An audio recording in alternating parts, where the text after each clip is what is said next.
네, 이 시간에는 모일 때 신자의 사명이라는 제목을 가지고 함께 말씀을 나누도록 하겠습니다. 오늘이 구정이죠. 오히려 신정보다 더 구정에 많은 분들이 각자의 집으로 가셔서 설날을 지내고 계신 것으로 보입니다. 뉴스를 보니까 어제 442만 대의 차량이 서울을 빠져나갔다고 해요. 그 다음에 이번 구정에 움직이는 인원이 2,648만 명이나 된다고 합니다. 인구의 절반이 지금 각자의 자리를 찾아서 움직이고 있는 것이죠. 온 가족이 함께 모이고 또 새해를 맞이하고 덕담을 나누는 그런 귀한 날을 오늘 우리가 맞이하고 있습니다. 그래서 오히려 이 날이 우리에게 훨씬 더 중요한 날이 아닌가 싶어요. 우리 신자들이 할 수 있는 덕담이 뭐가 있을까요? 제일 중요한 덕담이 뭐가 있을까요? 이 복음 전하는 거 아니겠습니까? 서로의 믿음을 격려하는 그런 것 아니겠습니까? 그래서 우리에게 더없이 귀한 날이 이 또 절기라고 생각이 됩니다. 그래서 신자들은 어떻게 이 모임의 날에 사명을 감당하는가? 오늘 고넬료의 모습을 보면서 함께 은혜를 나눴으면 좋겠습니다. 오늘 본문을 보면 고넬료가 자기 가족과 또 가까운 친구들을 모이게 했다 이렇게 기록하고 있습니다. 그런데 고넬료가 이 모임의 주관자가 아니에요. 우린 다 알다시피 하나님께서 이 모임의 주관자라는 것을 알고 있습니다. 하나님께서 고넬료에게 명령하셨기 때문에 고넬료는 베드로에게 사람을 보낸 것이고 그리고 베드로가 올 때까지 사람을 모아 준비시켰던 것이죠. 고넬료는 자기만 나오지 않고 자기가 만날 그 모임의 이 사람들을 좀 더 확대했던 것뿐이지 모임의 주관자는 하나님이시라 우리는 이 성경 본문을 통해서 알 수가 있다는 것이죠. 이 말씀을 묵상하면서 곰곰이 생각해 보건대 우리의 가족의 모임도 하나님께서 주관하시는 모임이다. 이런 확신이 듭니다. 여러분 출애굽기 12장 2절 말씀을 보면 하나님께서 이스라엘 백성들에게 유월절을 너희들 해의 첫 달이 되게 하라 이렇게 명령을 하고 계십니다. 자, 그렇다면 하나님께서 이 첫날의 절기의 의미를 가지고 계신다는 것이죠. 우리가 지내고 있는 이 한 해의 첫날은 다를까 생각해 봤어요. 이것도 우리가 곰곰이 묵상해 보면 하나님께서 우리에게 주신 절기라는 것을 우리는 알 수 있습니다. 여러분, 창조의 때에 해와 달을 창조하신 분이 하나님이십니다. 또 이 온 우주의 운행을 통해서 365일을 우리에게 1년으로 정해주신 분도 하나님이세요. 그래서 그 첫날이 하나님의 날인데 또 하나님께서 이스라엘에게 주셨듯이 모든 민족이 그 하나님을 기억하면서 그 첫날에 삶의 결단을 새롭게 해야 되는 날인데 여러분 오늘 우리의 절기도 다르지 않다는 거예요. 하나님의 이 창조 질서 안에 새해의 첫날을 지내고 있습니다. 그러니까 이스라엘에게 주셨던 그 명령이 고스란히 하나님을 믿는 이 모든 백성에게도 확장되어져서 이스라엘이 유월절을 한 해의 첫 달 그렇게 삼았던 것처럼 오늘 우리에게도 이 첫날이 의미가 있어야 된다는 것이죠. 그렇게 보면 온 가족이 2,648만 명이나 되는 이 인원들이 각자의 고향을 찾아가고 각자의 고향에 내려가서 서로 만나게 하신 것 이것도 또한 하나님께서 만들어 가시는 하나님께서 주관하시는 모임이 아니냐 이런 확신이 드는 거예요.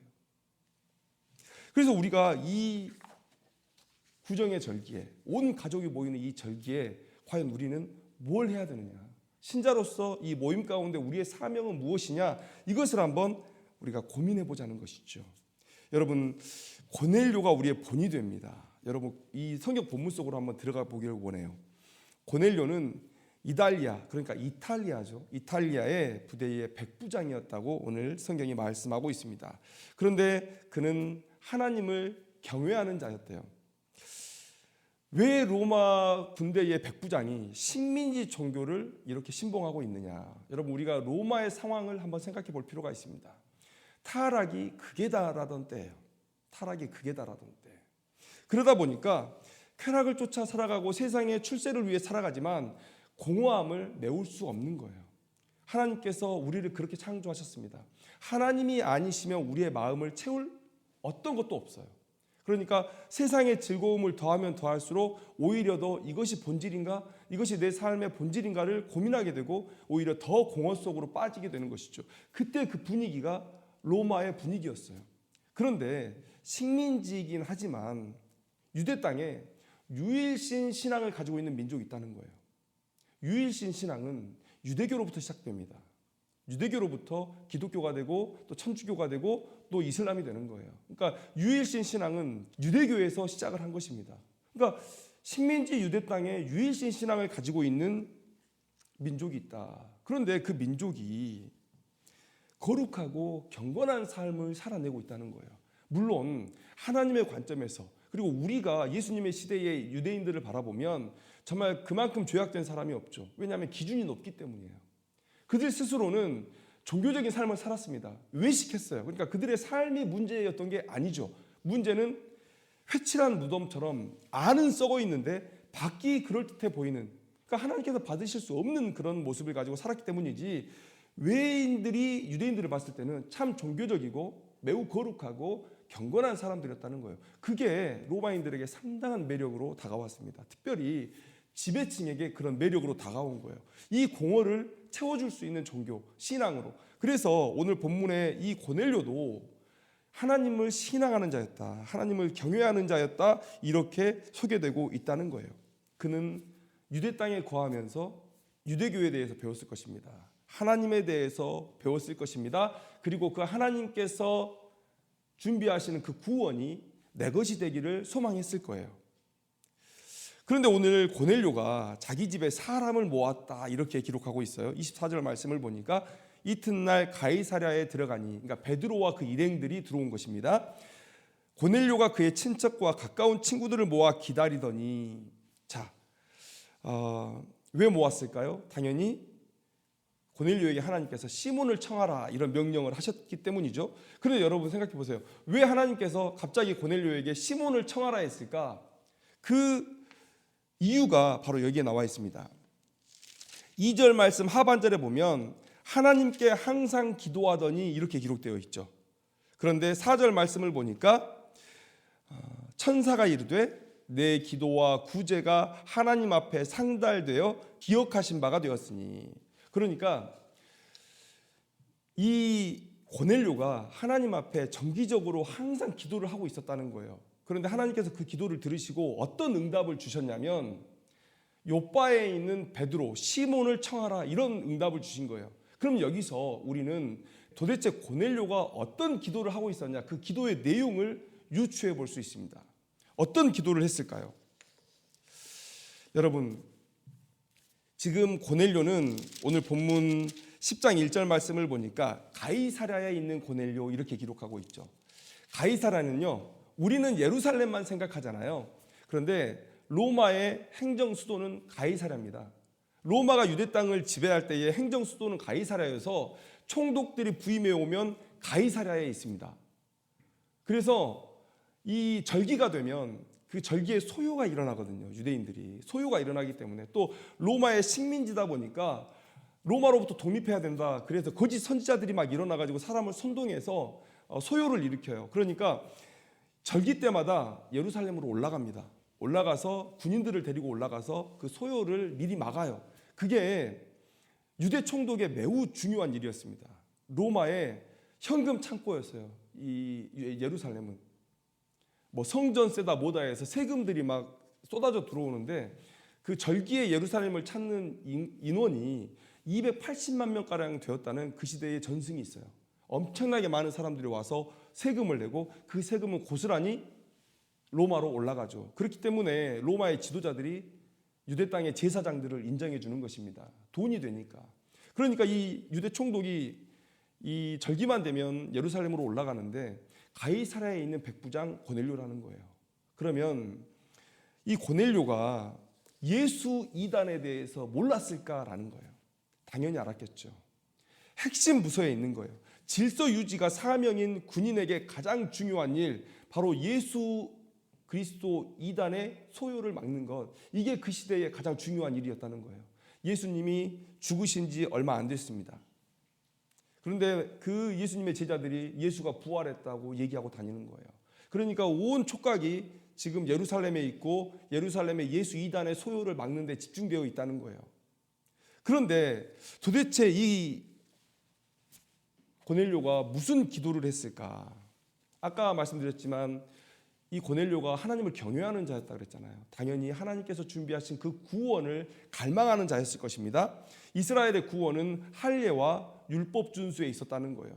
그래서 이 고넬료가 매우 섬김에 열심입니다. 그래서 2절 말씀을 보면 그가 경건하여 온 지방과 더불어 하나님을 경외하며 백성을 많이 구제하고 하나님 앞에 항상 기도하더라. 그러니까 경건한 삶, 율법의 준수를 열심히 하고 있다는 거예요. 그러니까 오죽했으면 하나님께서 뭐라고 얘기하십니까?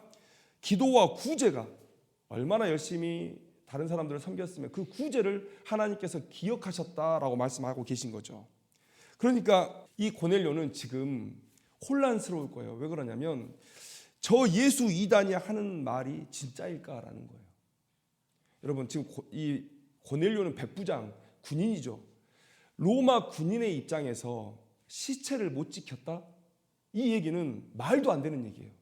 유대 땅의 군사는 오직 로마 군인들밖에 없습니다. 그리고 로마 군인들은 알아요. 포로를 놓치거나 죄인들을 놓치면 자기가 그 죄를 대신 져야 됩니다. 그런데 지금 예수 이단이라는 큰 이단이 준동했다가 겨우겨우 지금 눌러놓은 거예요. 빌라도는 예수가 죄가 없다고 얘기했잖아요. 그런데도 죽여야 됐었어요. 왜냐하면 빌라도의 사명이 유대 땅의 소요를 줄이고 그리고 세금을 온전히 로마로 올려드리는 거였기 때문에 죄가 없어도 제사장이 원하면 민중이 소요하면 죽여야 됐던 것이죠. 그런데 찝찝한 거예요. 그 일을 바로 옆에서 지켜봐왔던 이 고넬료라는 사람은 그게 찝찝한 거예요. 그런데 시체가 사라졌다는 거예요. 그런데 그렇게 주눅들어 있던 예수의 제자들이 갑자기 힘을 내서 예수를 증거하고 있는 거예요. 예수님이 부활하셨다. 그리고 도망도 가지 않고 옥에 갇혀서도 예수를 선포하고 있는 거예요. 하나님을 경건히 섬기는 자가, 지금 예수라는 자가 자신이 하나님의 아들이었고 인류의 구원을 위해서 자기가 왔고 내가 십자가에 죽은 죽음이야말로 인류를 대속하기 위한 유일한 방법이라고 얘기를 하고 죽었어요. 그런데 진짜 부활했다는 거예요. 그 시체를 발견하지 못했어요. 뭔가 두려운 거예요. 그러면 고넬료의 기도는 어디에 머무를 것인가? 이거죠. 과연 예수가 하나님의 아들입니까? 정말 그가 하나님께서 보내신 메시아입니까? 그 기도를 항상 하고 있는 거예요. 그 해답을 찾지를 못했어요. 그러니까 하나님께서 기도를 들으시고 어떻게 응답하십니까? 베드로를 청하라는 거예요. 베드로가 무슨 얘기를 해줄까요? 오면 예수를 가장 가까이에서 3년 동안 모시고 수제자의 그런 이름을 얻은 이 베드로가 오면 무슨 얘기를 하겠어요? 예수님이 진짜 메시아 맞습니다. 예수님께서 부활하셨고 그분이 우리 앞에 나타나셨고 우리가 함께 먹으셨고 그리고 그분의 승천을 우리는 직접 눈으로 봤습니다. 이 얘기를 당연히 해주겠죠. 고넬료는요 그렇게 기도를 했기 때문에 하나님의 응답이 왔을 때 시몬을 청하라 라는 하나님의 응답이 왔을 때 그 모임의 자리에서 어떤 말씀이 선포될 것인지를 알고 있었어요. 그런데 이 귀한 복음을 자기 혼자 듣고 만다고요? 그럴 수 없었던 거예요. 이 믿음은 내 가족 모두가, 내 가까운 모두가 함께 누려야 될 믿음이에요. 이 베드로의 증언을 언제 다시 들어보겠어요? 그래서 모든 사람들을 모은 거예요. 자신이 그렇게 오래도록 품고 기도했던 그 기도의 응답을 듣는 날, 이 고넬료는 많은 사람을, 자기가 모을 수 있는 모든 사람을 모아다 놓고 하나님의 말씀을 듣게 한 것이죠. 여러분, 이 고넬료의 모습이 우리가 신자들이 어떤 모임을 갈 때, 또 가족들이 이렇게 절기에 모일 때 어떠한 모습으로 살아내야 되는지에 대한 큰 교훈을 우리에게 주고 있다는 거예요. 여러분, 영적 리더십이 되어서 그 가정의 모임을 주도하기를 원합니다. 영적 리더십이 되어서 가정의 모임을 주도하라. 여러분, 이게 하나님의 명령이에요. 여러분, 가정을 하나님께서 인류에게 주시는 최초의 공동체로 창조하셨습니다. 그 이유는 바로 믿음을 전승하시기 위함이에요. 믿음을 전하시기 위함이에요. 하나님께서 아담과 하와에게 나타나시고 그 하나님을 바라봤던 그 아담과 하와가 가족을 교육하고 계속 교육해서 하나님을 다음 세대에게 전달하는 거예요. 그래서 여러분, 우리가 창세기를 잘 보시면 하나님은 선악을 알게 하는 나무의 열매를 먹지 말라고 아담에게 말씀하셨어요. 더 맨에게 말씀하셨다고 기록하고 있습니다. 그런데 하와는 아담에게서 그 신앙의 교육을 듣고 알고 있어요. 그리고 아담과 하와는 누구를 교육하겠습니까? 자신의 자녀를 교육하죠. 그래서 가인과 아벨은요, 하나님을 알고 하나님께 제사를 드리고 있어요. 그리고 가인이 아벨을 죽이죠. 이제 그 믿음의 세대가 끊겼을 때 하나님께서 셋이라는 아들을 새로 태어나게 하셨는데, 그 셋에 와서 무슨 일이 벌어지냐. 창세기 4장 26절 말씀에 셋도 아들을 낳고 그의 이름을 에노스라 하였으며 그때의 사람들이 비로소 여호와의 이름을 불렀더라. 아담이 하와에게, 아담과 하와가 가인과 아벨에게, 그리고 하나님을 섬기는 아벨이 죽자 그 셋에게, 그리고 셋이 그 다음 세대에게 신앙을 전달하면서 하나님을 가르치면서 이제 셋 때에 비로소 여호와의 이름을 부르는 신앙이 확장되어 가고 있다. 하나님께서 가정이라는 공동체를 최초의 공동체로 우리 인류에게 주신 이유는 하나님을 가르치라는 거예요. 신앙을 가르치라는 거예요. 그래서 오늘 우리가 하나님께서 만드신 이 가족의 모임 안에서 뭘 해야 되느냐? 하나님을 증거하는 일을 해야 된다는 거예요. 하나님을 증거하는 일을 해야 된다. 여러분, 영적인 리더십을 주시길 바랍니다. 영적인 리더십을 주시길 바라요. 자신의 지위에 눌리지 말라는 거예요. 내가 어떻게 합니까? 저는 나이도 어리고 뭐 남녀 평등이라 내가 여자인데 이런 얘기는 요즘에 못하죠. 그러나 뭐 50년 전, 60년 전에는 그런 것들이 있었을 거예요. 여자가 집안에서 말한다. 이런 것들에 대한 반감도 있었을 거라고 생각이 됩니다. 그런데 여러분, 그게요, 겸손이 아니에요. 제가 어떻게. 여러분, 이거 겸손이 아니에요. 성경이 말하는 겸손은 하나님 앞에 겸손을 얘기하는 거예요. 그러면 하나님 앞에 겸손은 뭡니까? 하나님의 말씀에 순종하는 게 하나님 앞에 겸손이에요. 저 그거 못하는데요? 여러분, 군대에서 상사가 명령해도 못한다는 말 못해요. 전쟁이 났는데 돌격 앞으로 했는데 저 못해요. 이럴 수 없는 거예요. 하나님이 명령하시는데, 하나님 앞에 겸손한 자는 하나님의 말씀에 순종하는 거예요. 그러면 우리가 세상 사람들 앞에 겸손할 필요 없습니까? 아니요, 겸손해야죠. 그런데 왜 우리가 세상 사람들 앞에 겸손합니까? 왜 나를 낮춥니까? 하나님께서 내 옆에 있는 지체들을 나보다 낮게 여기라고 하나님께서 내게 명령하셨기 때문에 그 명령에 순종하는 마음으로 사람들 앞에서도 낮추는 거예요. 근데 먼저는 뭡니까? 하나님 앞에 겸손하는 것. 하나님의 말씀에 순종하는 게 진짜 겸손이에요. 저 못해요. 이거 가짜 겸손이에요. 불순종입니다. 죄악입니다. 여러분, 하나님께서 성경 속 가부장적인 이 사회 속에서 누구를 들어 쓰셨는지 여러분 한번 보세요. 결국 믿음의 사람이 그 가정의 리더라고 하나님께서 말씀해주고 계시는 거예요. 여인이 쓰임을 받았어요. 가부장적인 사회에서. 여러분, 예수님의 시대까지도요, 여인은 재산을 상속받지 못했습니다. 좀 심하게 말씀드리면 사람 대접을 못 받았단 말이에요. 예수님 시대에도 2000년 전에도. 그런데 그보다 1000년 전, 그 1000년 전에 하나님께서 여인을 들어 사용하십니다. 여러분, 라합 아시죠? 라합 아니었으면 그 가족들 다 죽었어요. 이스라엘이 여리고를 침입해 왔을 때 다 죽을 목숨이에요. 그런데 이 라합이 믿음이 있었던 거예요. 이스라엘 백성들이 애굽에서 나오고 전쟁을 통해서 승리하는 모습들을 보니까 이건 하나님이 아니면 할 수 없는 일이다. 영적 감각이 매우 탁월한 라합이 상천하지의 하나님을 믿음으로 고백해요. 그리고 정탐꾼이 자기 집으로 들어왔을 때 그것도 하나님의 섭리죠. 믿음 있는 라합을 살리시겠다는 하나님의 섭리죠. 그때 라합이 목숨을 걸고 그 삼엄한 경계 속에서 이 정탐꾼들을 숨겨주고 우리 가족을 살려달라. 그래서 그 가족이 사는 거예요. 여러분, 믿음이 있는 사람이 집의 리더가 되는 겁니다. 하나님의 법이 그래요. 믿음 있는 사람이 그 집안의 영적인 리더예요. 그 여인 때문에 그 집안이 살았습니다. 하나님께서 2000년 전에도 사람 취급 못 받던 여인인데 그 전에는 얼마나 더 했겠어요. 그런데 그 여인을 들어 사용하셔서, 그 기생이었던 그 여인을 들어 사용하셔서 그 온 가족을 살리시는 역사, 여러분들을 통해서, 저를 통해서 그 일들이 일어나야 된다는 거예요. 자녀가 쓰임을 받습니다.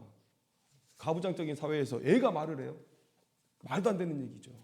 그런데 부모보다 나은 자녀가 있어요. 이새의 아들 다윗이 쓰임을 받았습니다. 사울의 아들 요나단이 쓰임을 받았습니다. 요나단이 아니었다면 그 집안은 멸문했을 거예요. 멸문했을 겁니다. 그런데 요나단이 믿음이 있었어요. 하나님께서 다윗을 택하셨구나.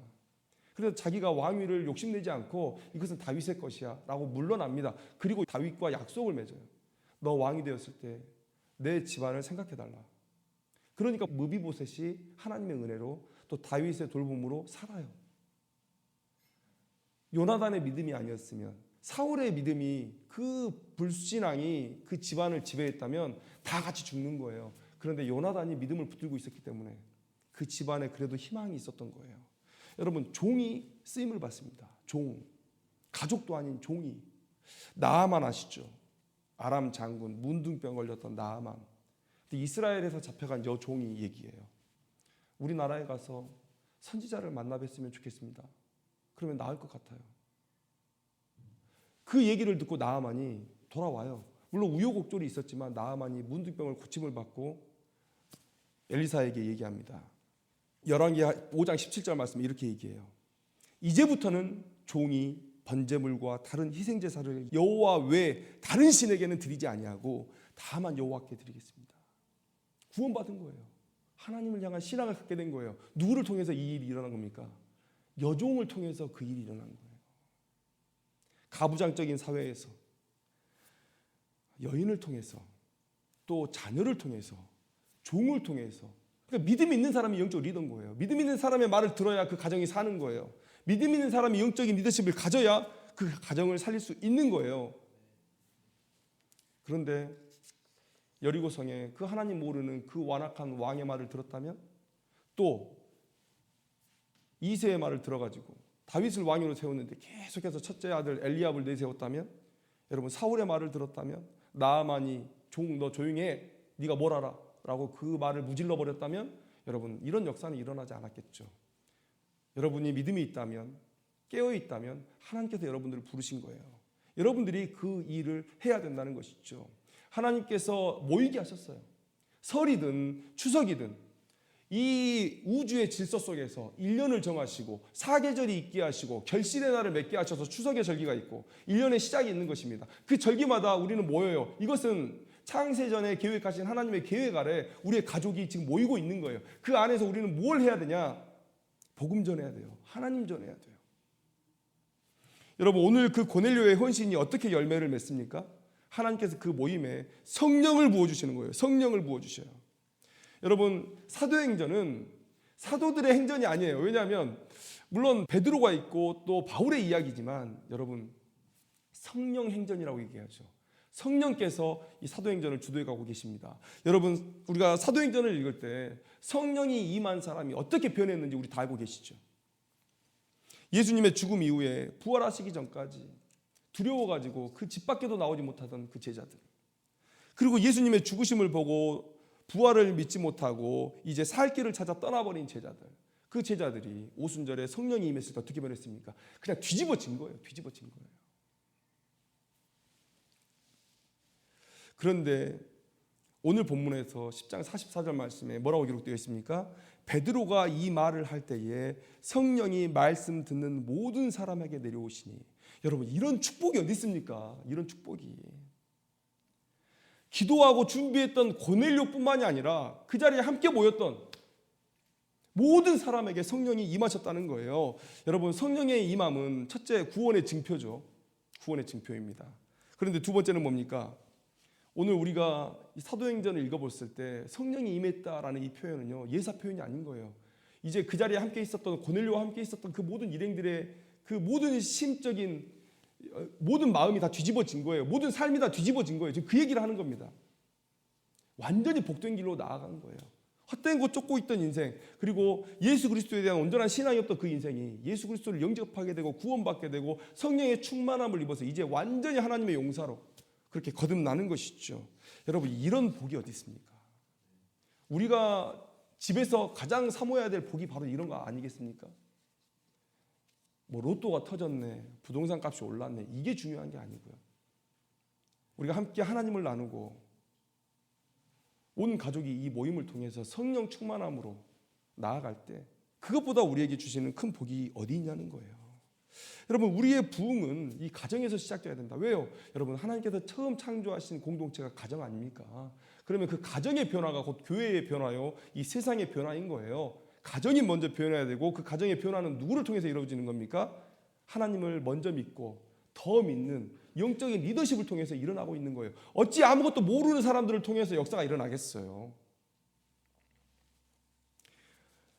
어쩌면 오랜 시간 준비가 필요할지도 몰라요.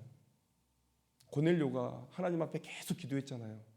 정말 예수는 메시아이십니까? 하나님의 아들이십니까? 예수를 믿어야 구원을 받습니까? 오랜 시간 기도의 응답으로 하나님께서 오늘 시몬을 청하라 하신 거예요. 이런 오랜 준비가 필요할지도 모르겠어요.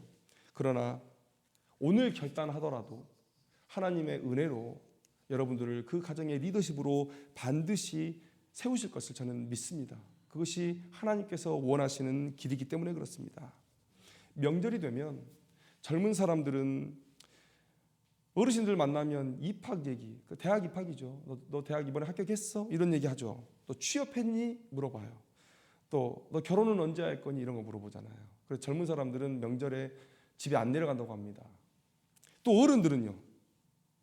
너 돈 좀 벌었어? 경제적인 얘기 하잖아요.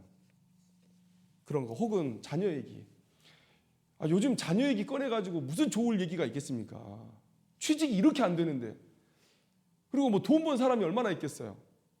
지금 뭐 경기도 안 좋고 이제 앞으로 벌어야 될 때 아니겠습니까?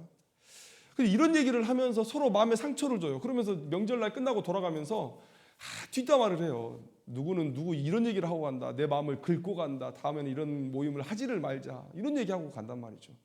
이게 하나님께서 이 절기를 만드시고 모이게 하신 그 계획은 아닐 거라는 것 우리가 다 알고 있습니다. 여러분, 인생의 굴곡마다 그런저런 이야기들 하면서 불평하고 흔들리면 우리가 언제 하나님의 말씀 전할 수 있겠어요? 우리는 초주일관 만남의 모든 순간에 이 복음을 전해야 될 줄로 믿습니다. 영국 선교사가 인도 땅으로 선교를 갔다가 돌아왔어요. 20년 이상을 선교하고 자기 땅으로 돌아왔는데 자기 영국에 있는 교회의 건물들이 이슬람에게 팔려가고 술집이 되고 난리가 납니다. 인간이 얼마나 완악하냐면 그 수백 년 이어왔던 그 교회 건물에서 술을 마셔요. 스릴이 있다고. 진짜 버젓이 있습니다. 교회 건물에. 그 술집 간판 걸고 술 팔고 있어요. 인간이 그렇게 완악한 거거든요. 그래서 그 선교사님이 자기 나라에 돌아와서 자기 나라의 현실을 보니까 여기가 땅끝이었구나. 그 고백을 한 거예요. 자기는 나라에서 제일 먼 복음이 제일 전파되지 않은 그곳이 땅끝인 줄 알고 하나님 앞에 헌신하고 그곳에서 평생을 사역하고 이제 노년에 돌아온 건데 자기 나라가 그렇게 변해버린 거예요. 자기가 섬겨왔던 교회가 그렇게 변해버린 거예요. 여기가 땅끝이었구나.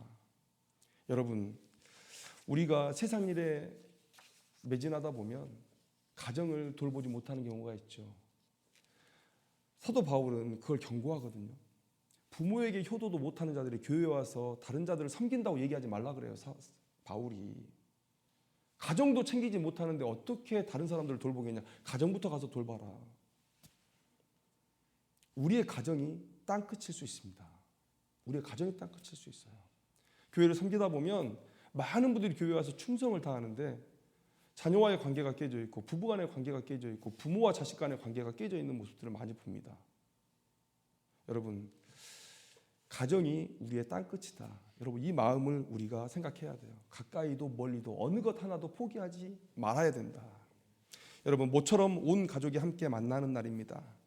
가까운 우리 가족과 친지들을 구원할 수 있는 가장 좋은 기회를 하나님께서 우리에게 열어주셨음을 감사했으면 좋겠습니다.